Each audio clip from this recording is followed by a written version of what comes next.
Baik, langsung saja saya mulai.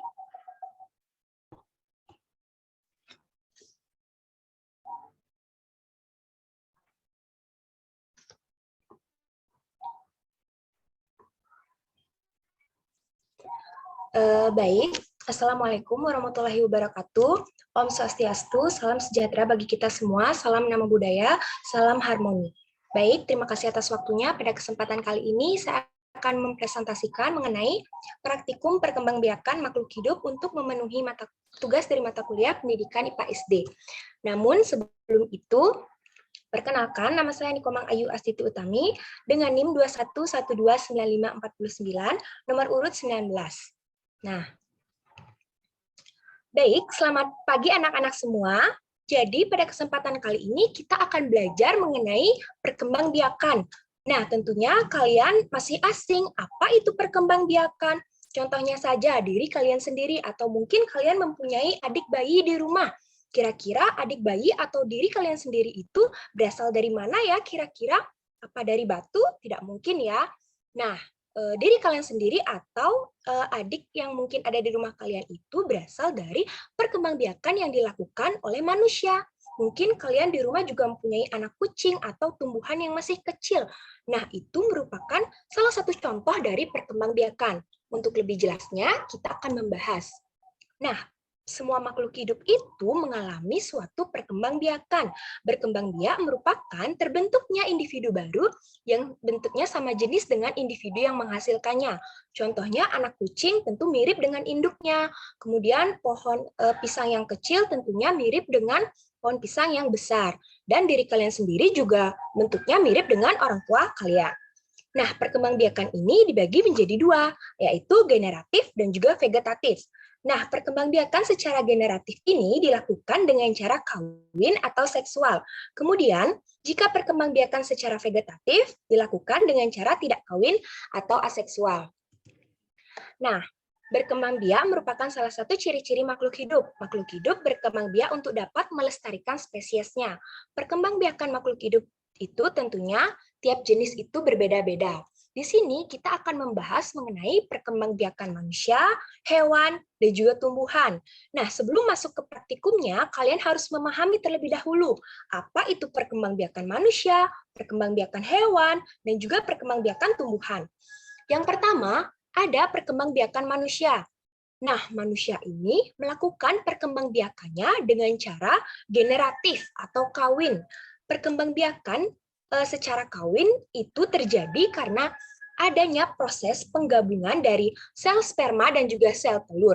Nah, yang mana sel sperma itu dihasilkan oleh laki-laki dan juga sel telur itu dimiliki oleh perempuan.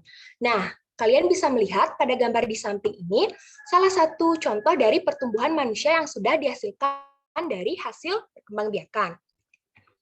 Nah, ini adalah salah satu contoh gambar perkembangan manusia yang mana dimulai dari sel sperma yang membuahi sel telur, kemudian membelah menjadi 2 sel, dan menjadi embrio yang selanjutnya berkembang di dalam tubuh wanita selama 9 bulan, dan akan dilahirkan menjadi bayi. Kemudian ini ada contoh penempelan embrio yang disebut dengan implantasi, yang mana terjadi pada saat proses perkembangbiakan antara laki-laki dan juga perempuan terjadi, yang mana sel telur yang dihasilkan itu dibuahi oleh sel sperma, kemudian terjadi suatu kehamilan. Nah, jika kalian sudah memahami bagaimana perkembangbiakan manusia tadi, kita akan lanjut ke materi perkembangbiakan tumbuhan. Nah, tumbuhan ini mengalami perkembangbiakan yaitu secara generatif maupun vegetatif. Nah, perkembangbiakan secara generatif ini umumnya terjadi pada tumbuhan berbiji, baik itu berbiji tertutup maupun berbiji terbuka. Proses ini juga melibatkan pertemuan sel kelamin jantan dan juga betina. Namun, pada perkembangbiakan vegetatif terjadi tanpa melibatkan pembuahan sel kelamin betina atau sel kelamin jantan. Nah, ini dia perkembangbiakan tumbuhan generatif itu senantiasa diperlukan 2 induk yang sel kelaminnya berbeda jenis. Tumbuhan yang berkembang biak secara generatif ini artinya berkembang biak dengan cara kawin atau perkembangbiakan yang dialami oleh tumbuhan berbiji melalui penyerbukan. Penyerbukan ini merupakan peristiwa jatuhnya serbuk sari atau sel kelamin jantan bertemu dengan kepala putik atau sel kelamin betina yang akan diikuti proses terjadinya suatu pembuahan. Namun pada perkembangbiakan vegetatif ini tanpa terjadinya perkawinan. Nah, perkembangbiakan vegetatif ini dibagi menjadi dua. Yang sudah dibahas oleh Cindy tadi yaitu perkembangbiakan alami dan juga buatan. Nah, alami ini terjadi tanpa adanya campur tangan manusia. Namun, perkembangbiakan vegetatif buatan itu terjadi karena adanya campur tangan manusia seperti cangkok, stek. Nah, pasti kalian pernah melihat orang tua kalian melakukan stek maupun cangkok pada tumbuhan. Nah, selanjutnya yaitu perkembangbiakan hewan. Nah, hewan ini juga melakukan perkembangbiakannya dengan cara generatif maupun dengan cara vegetatif. Yang mana perkembangbiakan hewan secara generatif ini ada tiga, yaitu bertelur, melahirkan, dan bertelur sekaligus melahirkan. Kemudian pada perkembangbiakan hewan vegetatif itu perkembangbiakan tanpa melalui perkawinan, jadi dibutuhkan satu induk untuk berkembang biak. Nah, individu yang dihasilkan tersebut akan sifatnya sama persis dengan induknya karena hanya melibatkan satu induk saja. Nah, jika kalian sudah memahami bagaimana itu perkembangbiakan hewan, tumbuhan, dan juga manusia, kita sekarang akan melakukan praktikum. Nah, yang pertama, kita akan melakukan praktikum mengenai perkembangbiakan manusia. Tujuannya di sini agar kalian memahami bagaimana proses terjadinya pembuahan sel telur oleh sel sperma. Nah, adapun alat dan bahan yang kalian perlukan hampir sama dengan yang Cindy lakukan, yaitu yang pertama kalian bisa menyiapkan gambar ovarium, kemudian kalian bisa menyiapkan botol kecil yang sudah dipotong setengah seperti ini. Kemudian kalian bisa menyiapkan, jika tadi Cindy menggunakan jarum suntik yang tidak ada jarumnya, tapi kalian jika tidak mempunyai, kalian bisa menggunakan pipet tetes seperti ini. Kemudian wadah kecil, sendok, dan juga sebentar.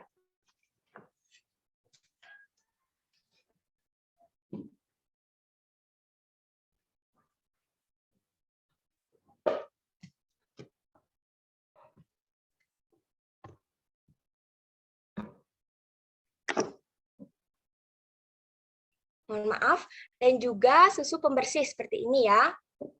Nah, yang pertama kita lakukan tadi tidak jauh berbeda.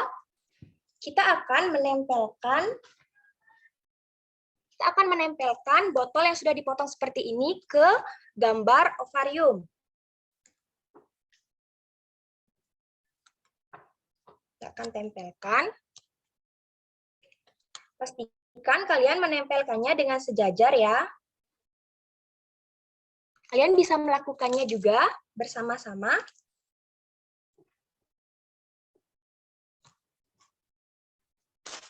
Nah, jangan lupa kalian juga menyiapkan beberapa buah kapas yang akan dibentuk bulat-bulat.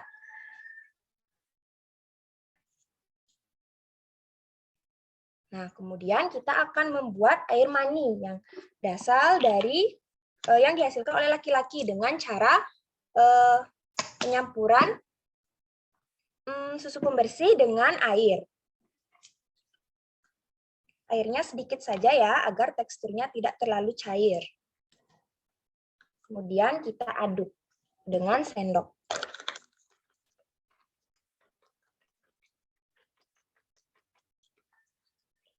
Nah, kemudian Ibu Guru akan join menggunakan HP terlebih dahulu.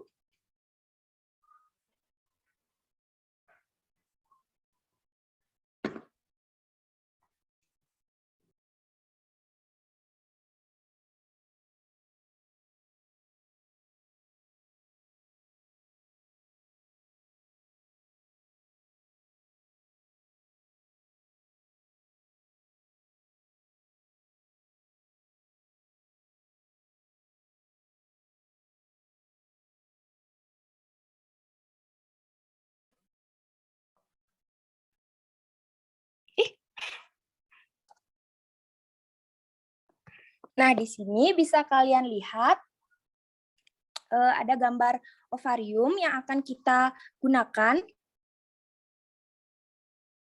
Nah, di sini ada air mani yang sudah kita buat. Kalian bisa menggunakan susu pembersih yang berwarna putih. Ataupun jika kalian tidak mempunyai susu pembersih, kalian bisa menggunakan body lotion. Nah, kita anggap ini sebagai kelamin laki-laki yang dimasukkan ke dalam vagina. Kemudian, jika sel telur sudah matang, dia akan keluar ke dinding rahim. Kemudian akan dibuahi jika manusia tersebut melakukan suatu perkembangbiakan. Nah, kita akan semprotkan ke dalam vagina. Nah, seperti itu. Kemudian, yang sel telur yang menempel pada dinding rahim ini, jika bertemu dengan sel sperma, akan terjadi suatu pembuahan yang mengakibatkan suatu kehamilan. Seperti itu, bisa kalian lihat pada video ibu yang satu lagi ya.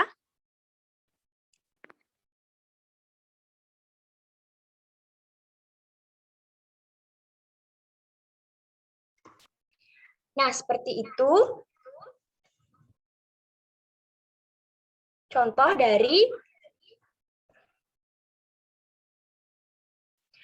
dari perkembangbiakan manusia. Nah, bagaimana jika sel telur tersebut tidak dibuahi atau manusia tersebut tidak melakukan perkembangbiakan? Nah, jika sel telur tersebut tidak dibuahi, sel telur tetap matang dan juga keluar dan menempel pada dinding rahim. Namun, jika dia tidak dibuahi oleh sel sperma, maka akan terjadi suatu menstruasi yang dinamakan dengan menstruasi. Nah, tentunya yang ibu kalian pernah merasakan menstruasi. Mungkin kalian pernah melihatnya seperti itu. Nah, kemudian, tunggu sebentar. Nah, dapat kita simpulkan dari praktikum yang kita lakukan, yaitu manusia itu berkembang biak dengan cara kawin yang melibatkan dua orang individu yang jenis kelaminnya berbeda, yaitu laki-laki dan juga perempuan.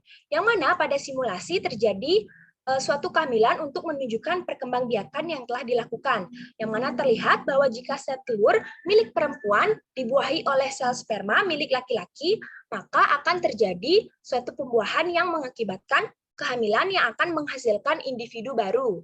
Namun, apabila sel telur tersebut tidak dibuahi, maka wanita akan mengalami menstruasi, yaitu proses meluruhnya lapisan dinding rahim bagian dalam yang memiliki banyak pembuluh darah dan sel telur yang tidak dibuahi, seperti itu. Nah, jika kalian sudah memahami bagaimana proses terjadinya kehamilan atau perkembangbiakan manusia, di sini kita akan melanjutkan yaitu mengenai perkembangbiakan tumbuhan. Nah, tujuannya di sini agar kalian mengetahui bagaimana perkembangbiakan tumbuhan secara vegetatif alami atau tanpa adanya campur tangan manusia. Adapun alat dan bahan yang kalian perlukan, yang pertama ada air, kemudian ada 3 buah gelas yang kalian sudah lubangi di sampingnya seperti ini ya. Nah, kemudian di sini ibu guru menggunakan kunyit, jahe, dan juga bawang merah. Nah, selanjutnya ada lidi dan juga pisau. Langkah pertama yang akan kita lakukan yaitu kita akan memotong bagian ujung bawang merah terlebih dahulu. Jika kalian sudah menyiapkan bahannya, kalian bisa melakukannya bersama-sama ya, agar kalian lebih paham bagaimana proses perkembangbiakan tumbuhan terjadi, ya, khususnya proses perkembangbiakan vegetatif alami. Nah, selanjutnya kita akan isikan 3 buah gelas plastik ini dengan air. Jangan sampai penuh ya, hanya setengah saja. Kalian bisa melakukannya ya bersama-sama.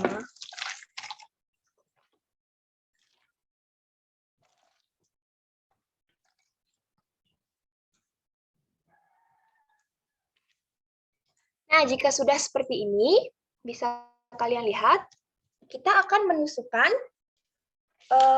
tanaman tadi, yaitu bawang merah, jahe, dan juga kunyit ke dalam botol plastik yang sudah kita buat. Bagaimana caranya? Seperti ini. Bentar lagi akan Ibu Guru tunjukkan agar kalian memahami bagaimana caranya menusukkan. Nah, seperti ini ya anak-anak. Nah, pastikan tumbuhan yang kalian gunakan, di sini Ibu menggunakan bawang merah, pastikan tumbuhan tersebut terendam dengan air. Seperti ini, jangan sampai airnya di bawah. Jangan sampai seperti ini ya, Ibu Guru contohkan. Nah, jangan sampai seperti ini, bawang merahnya tidak terkena air. Lalu bagaimana dia caranya tumbuh nanti? Nanti tanaman kalian akan mati seperti itu. Nah, jadi kalian harus memastikan bahwa bawang merah ini sedikit terendam oleh air. Begitu pula dengan jahe dan juga kunyit. Kalian bisa melakukannya dengan menusuknya di bagian samping dan juga memastikan bahwa tanaman tersebut terendam dengan air ya. Ibu Guru akan contohkan kembali dengan tanaman jahe. Kalian bisa melakukannya bersama-sama ya. Nah, seperti ini, rendam dengan air ya. Nah, kita akan amati dia. Karena di sini proses mengamatinya memerlukan waktu berhari-hari dan tidak bisa diamati dengan hitungan jam maupun hitungan menit apalagi ya. Nah, di sini Ibu Guru sudah merangkumnya menjadi satu melalui video, yaitu Ibu Guru mengamatinya pada hari pertama, kemudian Ibu Guru melihat pada hari kedua tidak ada perubahan. Nah, sedangkan pada hari ketiga itu mulai ada perubahan. Nah, kita akan melihat bagaimana perubahan tersebut terjadi. Ibu Guru sudah menyiapkan video. Nah, ini pada hari pertama bisa kalian lihat kunyit, jahe, dan juga bawang merah Ibu Guru yang sudah Ibu Guru tanam pada hari Senin.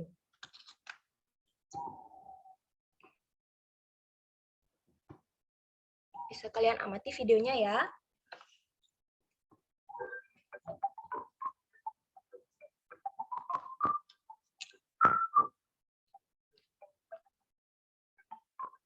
Nah, bisa kalian lihat belum ada akar ataupun tunas yang terlihat. Ibu Guru ulangi sekali lagi ya, agar kalian bisa mengamatinya dengan seksama.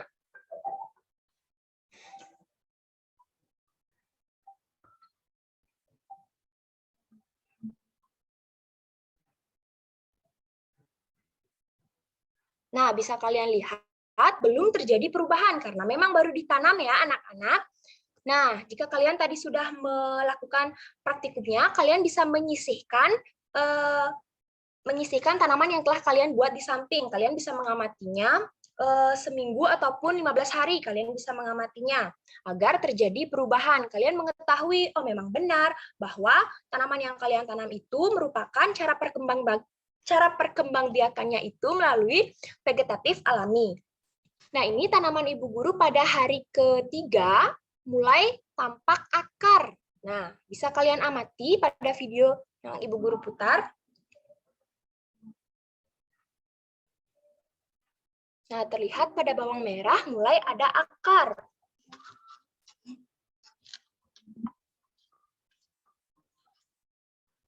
Begitu pula dengan jahe dan juga kunyit.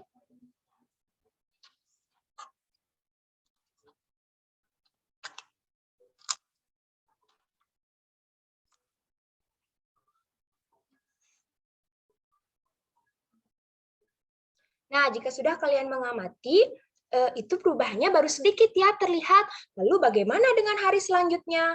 Nah, hari keempat Ibu Guru tidak amati. Namun pada sekarang hari Jumat, pada hari kelima Ibu Guru akan menunjukkannya langsung kepada kalian bagaimana perubahan yang terjadi pada tumbuhan yang Ibu Guru tanam. Nah, ini dia tumbuhan yang Ibu Guru tanam sebelumnya pada hari Senin. Bisa kalian lihat di sini ya. Nah, yang pertama ada bawang merah. Bisa kalian amati tadi bawang merah tersebut belum ada akar sama sekali pada hari pertama. Namun pada hari ketiga akarnya sudah mulai muncul sedikit. Dan sekarang pada hari ke-5 kalian bisa lihat akarnya mulai memanjang. Bisa kalian melihat.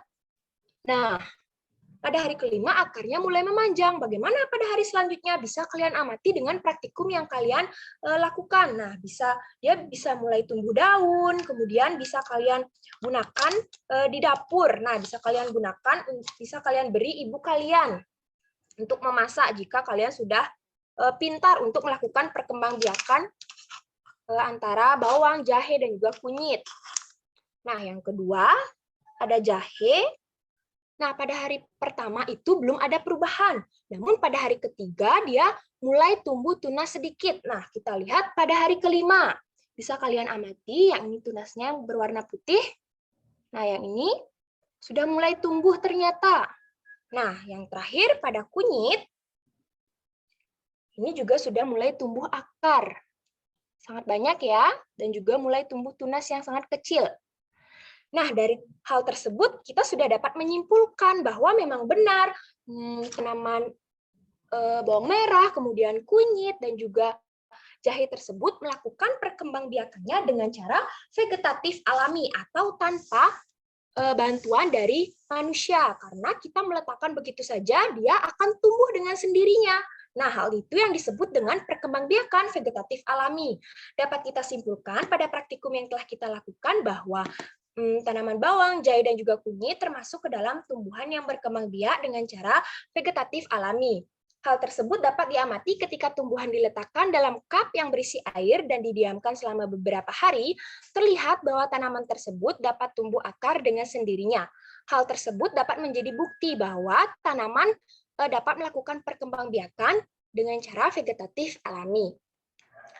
Nah, jika kalian sudah memahami bagaimana perkembangbiakan tumbuhan secara vegetatif alami, sekarang kita akan melakukan praktikum yang terakhir, yaitu mengenai perkembangbiakan hewan. Tujuannya di sini yaitu untuk mengetahui perkembangbiakan hewan secara generatif atau dengan cara bertelur. Nah, karena di sini bahan-bahannya mungkin agak sedikit kompleks, yaitu memerlukan lalat buah, yang mungkin memang sangat sulit untuk menangkapnya, kalian bisa mengamatinya saja ya. Nah, adapun alat dan bahan yang kalian perlukan di sini, ada lalat buah. Di sini Ibu Guru sudah menangkap lalat buah. Kemudian ada pisang. Ada pisang. Kemudian 2 toples bening atau kalian bisa menggunakan cup kecil. Kemudian ada tape secukupnya. Plastik sebagai penutup. Kemudian tisu, mangkok plastik, dan juga toples yang cukup besar. Nah, langkah yang kalian lakukan, yang pertama, kalian harus menangkap lalat buah.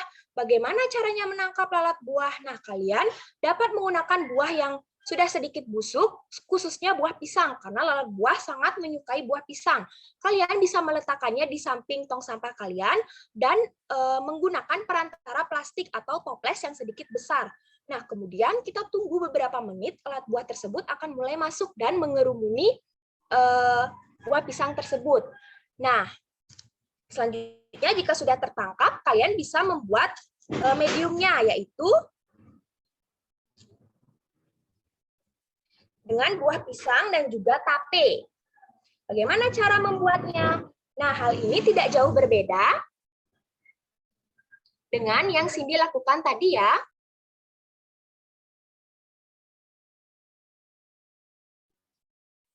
Nah, yang pertama kita akan menghancurkan buah pisang dan juga tape sebagai mediumnya agar lalat buah tersebut dapat berkembang biak ya.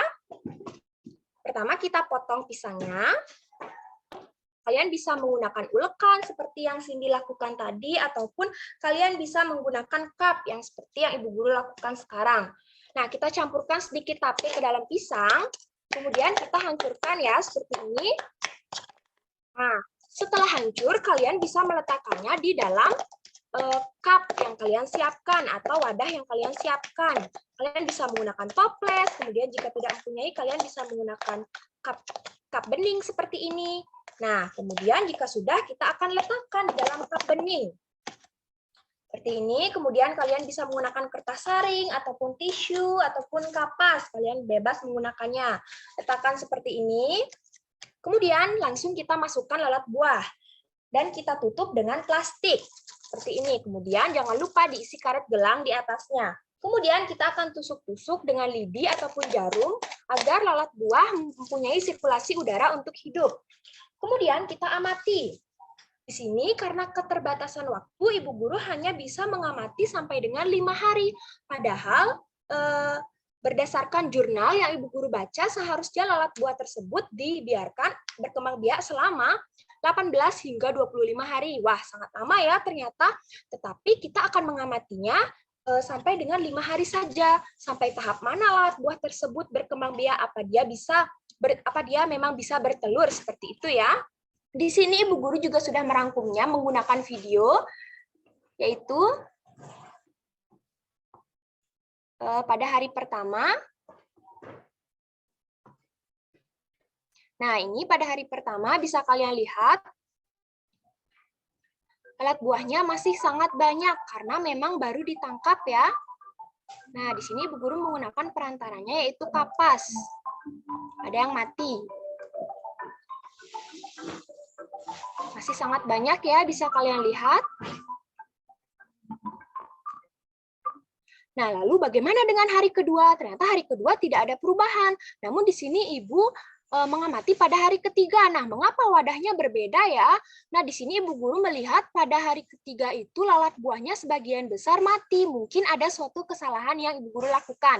Maka Ibu Guru memindahkannya ke wadah yang lebih besar, toples seperti ini. Nah, bisa kalian amati di sini lalat buahnya sangat leluasa untuk bergerak. Bisa kita putar videonya. Nah, pada hari ketiga ini mulai terlihat sedikit telur-telur lalat buah. Namun, jika dilihat dari video yang Ibu Guru sajikan ini, mungkin telur lalat buah tersebut tidak terlalu terlihat seperti itu ya.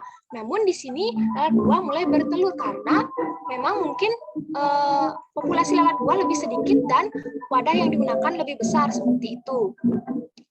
Nah, bagaimana dengan hari selanjutnya?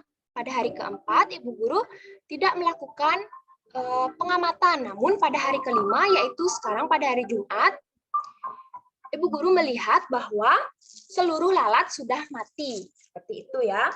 Nah, namun ada beberapa telur-telur yang menempel di biang yang kita sudah buat, yaitu pada tape dan juga pisang. Di sini ada sedikit. Namun, Ibu Guru berpikir bahwa jika induknya sudah mati, namun telurnya sedikit, kemungkinan kecil telurnya tersebut tidak akan menetas seperti itu. Namun dari hal tersebut kita sudah dapat menyimpulkan bahwa lalat buah memang berkembang biak dengan cara bertelur, karena kita sudah dapat melihat telurnya di sini ya. Nah, dapat kita simpulkan bahwa lalat buah itu melakukan perkembangbiakannya dengan cara bertelur atau generatif, yang mana siklus perkembangbiakan lalat seharusnya ada telur, kemudian berubah menjadi larva, pupa, kemudian lalat dewasa. Akan tetapi pada percobaan yang telah dilakukan, siklus kembang biak lalat baru pada tahap telur, yang mana artinya hal tersebut sudah membuktikan bahwa perkembangbiakan lalat yaitu termasuk ke dalam perkembangbiakan secara generatif, yaitu bertelur. Nah, baik, itu dia tadi kita sudah melakukan perkembangbiakan manusia, kemudian tumbuhan, dan juga hewan. Nah, apabila anak-anak ada pertanyaan, bisa kalian kemukakan ya, mungkin ada hal yang belum kalian mengerti seperti itu. Apakah ada? Nah, baik, jika tidak, semoga kalian mengerti ya apa yang Ibu Guru sampaikan tadi, dan juga kalian dapat mencobanya di rumah. Nah, untuk kalian dapat mengamati langsung. Seperti itu ya. Nah, baik, Ibu Guru akan tutup pembelajaran hari ini ya. Semoga kalian dapat mengerti dengan apa yang Ibu Guru sampaikan tadi. Terima kasih anak-anak, sampai jumpa di pertemuan berikutnya.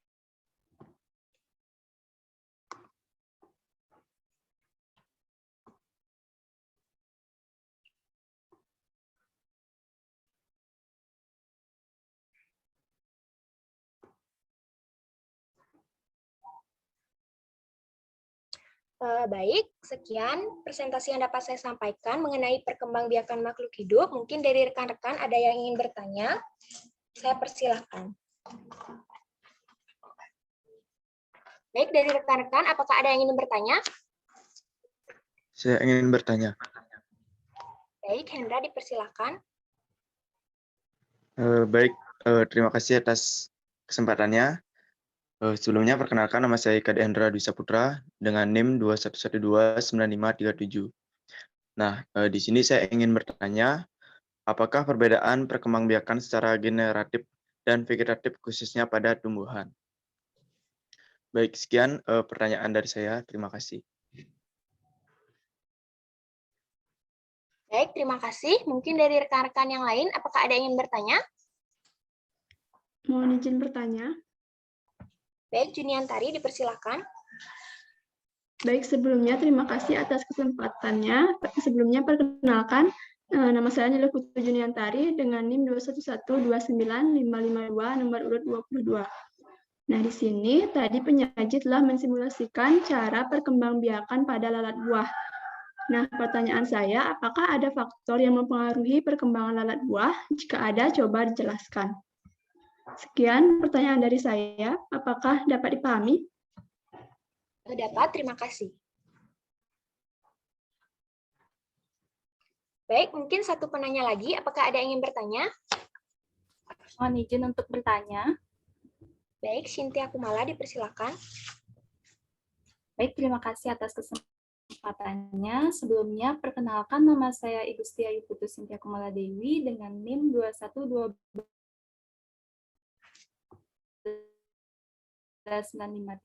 nomor urut 06. Nah, tertib alami menggunakan jahe, kunyit, serta bawang. Nah, apakah ada tanaman perkembangbiakan tumbuhan secara vegetatif alami? Terima kasih. Baik, terima kasih atas pertanyaannya, Cynthia. Mungkin saya akan memerlukan waktu untuk menemukan jawabannya. Mungkin dari Cindy bisa dilanjutkan untuk menjawab pertanyaan yang telah diberikan oleh rekan-rekan. Terima kasih. Baik, di sini saya akan menjawab pertanyaan yang telah disampaikan oleh rekan-rekan sebelumnya. Yang pertama itu pertanyaan dari Tria terkait fungsi dari tisu pada botol kultur lalat buah. Jadi tisu atau bisa kertas saring itu berfungsi untuk menyerap kelebihan air pada medium di botol kultur lalat buah, yang berfungsi agar tidak terlalu lembab. Dan selain itu, tisu juga pada botol kultur itu juga berfungsi sebagai tempat lalat buah untuk bertelur. Baik, jadi sekian jawaban saya. Apakah dari rekan-rekan ada yang ingin menambahkan?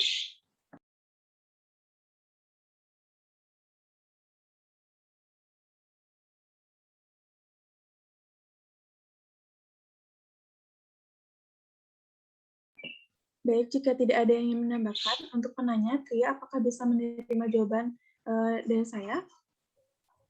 Baik, bisa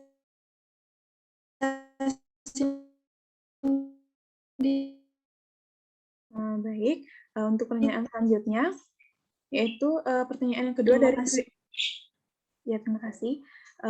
Untuk pertanyaan selanjutnya, yaitu dari Dwi Lestari terkait perbedaan dan persamaan umbi lapis, umbi batang, dan umbi akar. Jadi, terdapat perbedaan dan persamaan di antara membiarkan umbi lapis, umbi batang, dan juga umbi akar, di mana perbedaannya yaitu umbi batang itu terbentuk dari perkembangan pada batangnya, sedangkan umbi akar itu terbentuk dari perkembangan akar, sedangkan umbi lapis itu terbentuk dari lapisan daun yang bertumpuk. Selanjutnya, perbedaan yang kedua itu terlihat pada bagian akarnya, yang mana tumbuhan umbi batang itu memiliki akar yang tunggang, sedangkan tumbuhan umbi akar dan umbi lapis itu memiliki akar serabut seperti tanaman bawang putih tadi yang tumbuh akar serabut.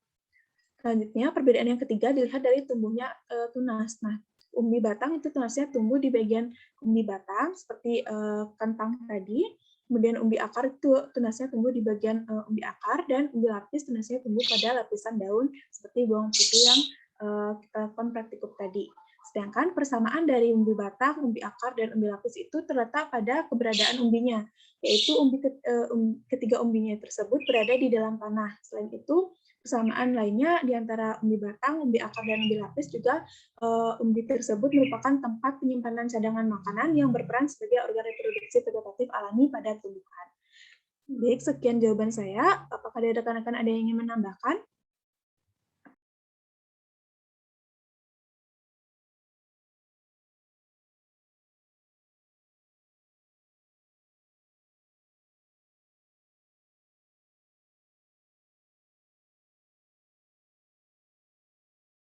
Baik, jika tidak ada yang menambahkan, untuk penanya, Dwi Lestari, apakah bisa menerima jawabannya? Baik, terima kasih Cindy. Nah, baik, terima kasih Dwi Lestari.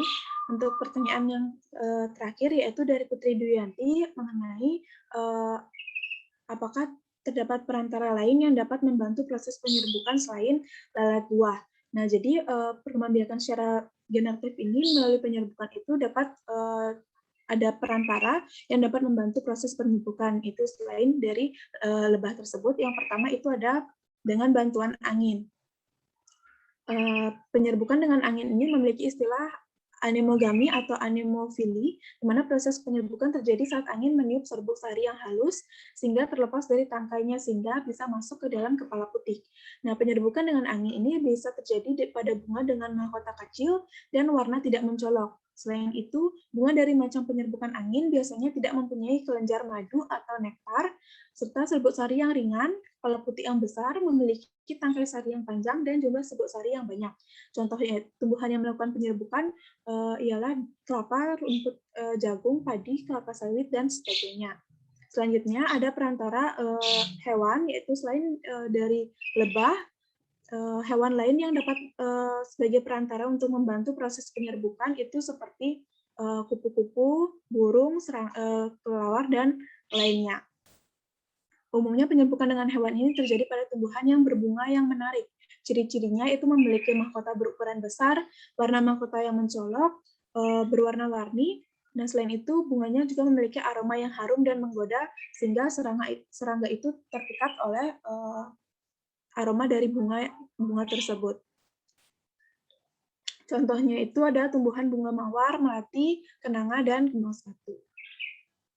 Selanjutnya ada perantara melalui perantara air, yaitu dengan istilah lainnya adalah hidrogami atau hidrofili. Nah, proses penyerbukan ini terjadi sebab tumbuhan terendam air. Nah, bisa juga terjadi saat terkena air hujan atau terkena tumpahan air lain, sehingga membuat serbuk sari rontok dan mendekati kepala putih. Tidak ada ciri khusus pada bunga yang melakukan penyerbukan dengan bantuan air ini. Namun contoh tumbuhan yang melakukan penyerbukan dengan bantuan air, contohnya itu adalah gangga dan juga hidrilia. Selanjutnya ada perantara dari manusia untuk membantu proses penyerbukan pada tumbuhan yang disebut dengan antropogami. Nah, terdapat beberapa tumbuhan yang tak mampu melakukan penyerbukan bila tidak dibantu dengan manusia. Nah, ciri-ciri tumbuhan yang memerlukan penyerbukan ini seperti memiliki serbuk sari dan kepala putih yang tidak dalam satu bunga tunggal, seperti serbuk sarinya itu sulit rontok. Nah, contoh tumbuhan yang membutuhkan bantuan manusia dalam proses penyerbukan ini adalah seperti salak, vanili, semangka, dan buah naga. Baik, sekian jawaban yang dapat saya sampaikan. Apakah dari rekan-rekan ada yang ingin menambahkan?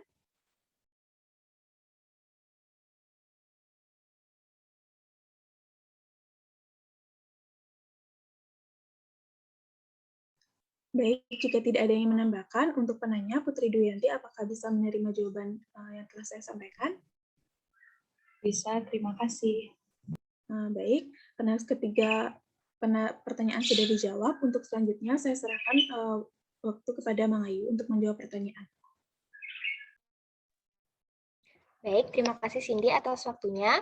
Jadi di sini saya akan menjawab pertanyaan yang pertama dari Hendra, yaitu perbedaan perkembangbiakan generatif dan vegetatif pada tumbuhan. Yang pertama, dilihat dari alat reproduksi, yaitu pada perkembangbiakan generatif ini, contohnya pada bunga. Nah, bunga itu pada tumbuhan berfungsi sebagai alat pembentukan sel-sel kelamin, baik itu kelamin jantan atau yang disebut dengan benang sari, maupun kelamin betina yang disebut dengan putik. Kemudian, sel kelamin jantan dan sel kelamin betina ini akan menyatu dan membentuk suatu biji. Nah, sedangkan pada perkembangbiakan vegetatif pada tumbuhan, alat reproduksinya itu berupa bagian tubuh dari induknya.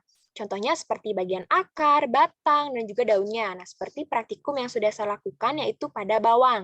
Dia tumbuh akar pada buah tersebut, pada bawang tersebut. Nah, kemudian yang kedua yaitu dilihat dari cara perkembangbiakannya, yaitu dengan cara generatif terjadi akibat pertemuan sel kelamin jantan dan juga sel kelamin betina. Nah, sedangkan pada vegetatif dibedakan menjadi dua, yaitu secara alami dan juga buatan, yang mana reproduksi vegetatif alami ini terjadi tanpa adanya campur tangan manusia, sedangkan pada vegetatif buatan itu terjadi karena adanya campur tangan dari manusia. Nah, contoh tumbuhannya yang melakukan perkembangbiakan secara generatif yaitu ada salak, mangga, rambutan, pepaya, dan lain sebagainya. Kemudian contoh tumbuhan yang melakukan perkembangbiakan dengan cara vegetatif, yaitu dari vegetatif alami ada wortel, lobak, kentang seperti yang kita sudah lakukan tadi, ada bawang, jahe, dan juga kunyit. Kemudian contoh tumbuhan yang melakukan perkembangbiakan secara vegetatif buatan, yaitu ada bunga mawar, singkong, mangga, belimbing, apel, dan juga alamanda. Baik, sekian jawaban yang dapat saya sampaikan. Mungkin dari rekan-rekan, apakah ada yang ingin menambahkan?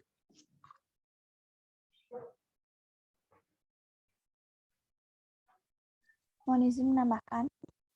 Baik, Siska dipersilakan. Baik, perkenalkan nama saya Kak Widya Francisca dengan NIM 211295442. Di sini saya ingin menambahkan sedikit saja terkait dengan perbedaan perkembangbiakan secara generatif dan vegetatif. Nah, pada perkembangbiakan generatif cenderung menghasilkan tanaman atau tumbuhan yang menghasilkan sifat gabungan dari kedua induknya. Sementara di sini terlihat perbedaannya bahwa perkembangan pada tumbuhan secara vegetatif itu menghasilkan tanaman yang sama persis dengan tanaman induknya. Baik, sekian tambahan dari saya. Terima kasih. Baik, terima kasih Siska atas tambahannya. Mungkin dari rekan-rekan yang lain, apakah ada yang ingin menambahkan?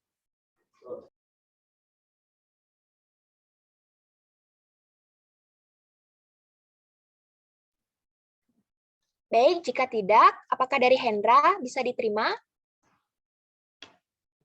Baik, bisa. Terima kasih. Baik, terima kasih. Selanjutnya saya akan menjawab pertanyaan dari Juniantari, yaitu apakah ada faktor yang mempengaruhi perkembangbiakan lalat buah. Nah, berdasarkan jurnal yang telah saya baca, yaitu faktor biotik, seperti ketersediaan makanan ataupun nutrisi, kemudian vegetasi, dan juga musuh alami.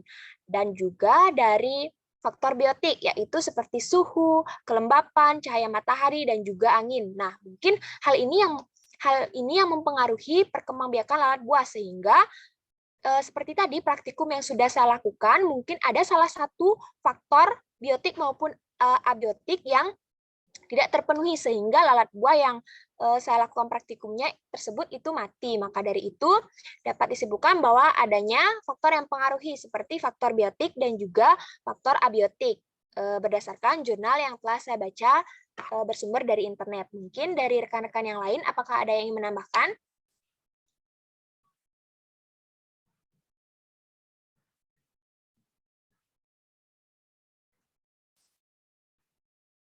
Baik, jika tidak, apakah dari Juniantari bisa diterima?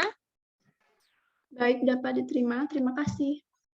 Baik, terima kasih. Selanjutnya yang terakhir yaitu pertanyaan dari Cynthia Kumala, yaitu apakah ada tumbuhan lain yang dapat melakukan perkembangbiakannya dengan cara vegetatif alami yang dapat dilakukan untuk praktikum mengenai perkembangbiakan tumbuhan. Ada seperti yang dilakukan Cindy, ada kentang, kemudian wortel, seperti lobak, bawang putih, ada tebu, stroberi, cocor bebek, dan juga pisang. Nah, hal ini dapat dibuktikan dengan cara kalian melakukan praktikum, seperti yang kita sudah lakukan tadi. Maka dari itu, jika kalian sudah melakukan praktikum, kalian dapat membuktikannya bahwa memang benar tumbuhan yang kalian pilih tersebut melakukan perkembangbiakannya dengan cara vegetatif alami, seperti yang tadi sudah saya sebutkan. Selain yang saya gunakan, itu bawang merah, kunyit, jahe. Selain itu ada kentang, bawang putih, bambu, tebu, stroberi, dan lain sebagainya. Baik, mungkin sekian jawaban yang dapat saya sampaikan. Mungkin dari rekan-rekan, apakah ada yang ingin menambahkan?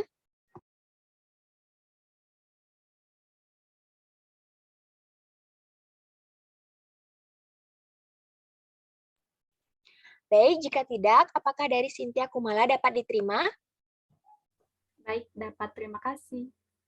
Baik, terima kasih karena saya sudah menjawab 3 pertanyaan, yaitu dari Hendra, Juniantari, dan juga Cynthia Kumala. Selanjutnya saya serahkan kepada moderator, yaitu Siska. Terima kasih.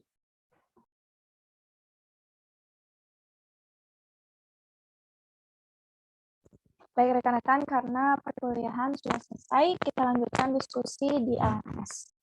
Terima kasih.